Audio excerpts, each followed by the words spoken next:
¿Qué tal amigos? ¿Cómo estamos? Pues por fin hemos llegado al punto donde queremos plantar estos árboles. Tuvimos que caminar casi 4 kilómetros de la población a nuestro cerro de aquí, de esta localidad de Naranja de Tapia. Estamos aproximadamente a 2.400 metros sobre el nivel del mar y esta área está circulada. Aquí lo cuidamos de que pues, el ganado no entre a molestarnos los pinitos.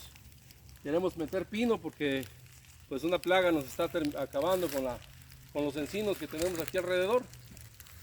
Yo quiero invitarlos a todos y a todas que aprovechemos este temporal de lluvias para plantar un árbol, para plantar muchos. Súmanse a las campañas, seguramente en todos lados nuestros gobiernos o algunas personas se organizan para hacer plantaciones.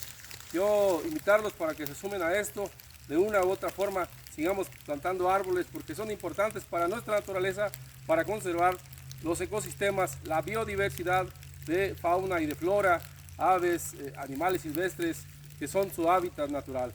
Saludos y seguimos trabajando.